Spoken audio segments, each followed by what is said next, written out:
So, today we're diving into Denis Martindale's poem, The Bloodied Cross. This is a really powerful piece that takes one of the most famous moments in history, the crucifixion, and kind of breaks it down from all these different angles. We're going to see it as a political move, a moment of incredible suffering, a mother's private heartbreak, and in the end, a theological victory. Let's get right into it. Right from the get-go, the poem throws us into a situation that's not just religious, but political. By saying the Romans did this to end his growing fame, the poet is telling us, hey, this was a calculated decision. It really sets the stage for a story about power, faith, and of course, tragedy.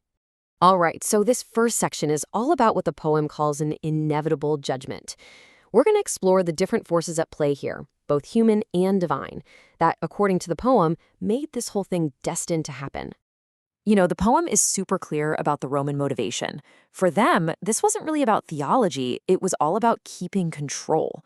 That line, to end his growing fame, just frames the whole crucifixion as this cold, practical move to shut down a movement that was getting, well, a little too popular for their liking. And this is where things get really interesting, because the poem sets up these two tracks running at the same time. On the one hand, you've got the human story, right? Pontius Pilate is just an actor in what the poem calls a great tragedy. But at the exact same moment, those human choices are also part of a much bigger picture, fulfilling God's holy plan. It's this tension between our actions and some kind of destiny that's right at the heart of the poem. Okay, so from the why, let's shift gears to the what, the actual physical events of the crucifixion itself, as the poem describes them. This next section, the crown and the cross, gets really vivid with its imagery to show us the suffering involved. See, the poem isn't vague at all. It gets right down to these specific, brutal details that just make you feel it. It starts with this really stark, simple count, 3 nails. That's not just a number, is it? It's a chilling detail that grounds this huge theological story in a very raw, very physical reality of pain. And man, the irony here is just so powerful. On one side, Jesus is put between 2 common criminals, which is obviously meant to be humiliating. But then you look up and the sign above his head is officially declaring him royalty, King of the Jews. The poem just slams that contrast together to show you the central paradox here, a king dying the death of a criminal. And then, of course, there's that other powerful symbol, the jagged crown of thorns. The poem really focuses on this because it's not just about pain, it's a twisted, deliberate mockery of royalty. It's an instrument of torture, for sure, but it's also a symbol of scorn. It's one image that just captures the whole mix of suffering and contempt of the moment. So after all that public drama, the poem does something really cool. It pivots. It zooms way in.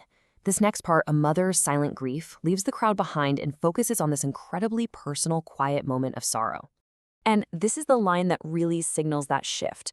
The crowd is sated, like they've had their fill of the show, and they just leave. The public event is done.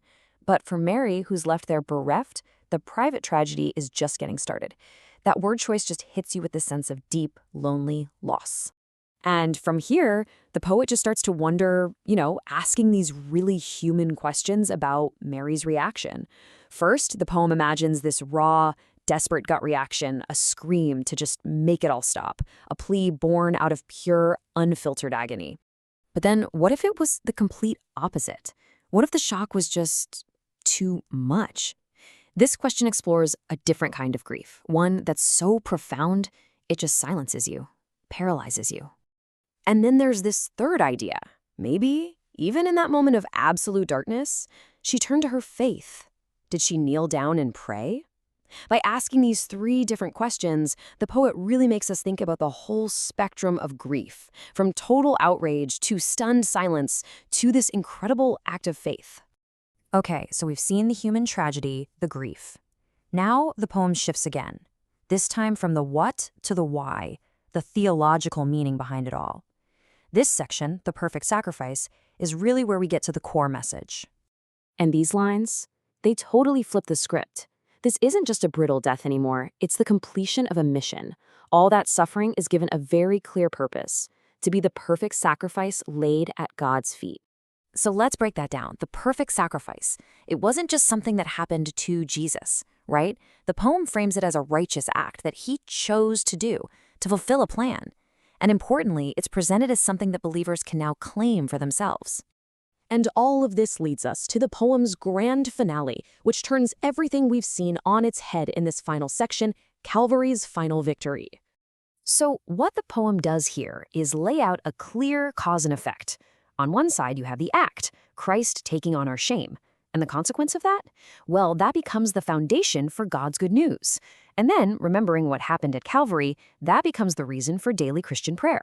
The poem creates this really strong link between this one event in the past and how people live their faith today. And this is where it all lands. The poem ends with this incredible statement. That same bloodied cross, which started as a symbol of shame, has been totally transformed. It's no longer a picture of defeat. Instead, it's the very portrait of God's greatest victory. And that's the real kicker, isn't it? It leaves you thinking, how does an instrument of torture become the ultimate symbol of triumph?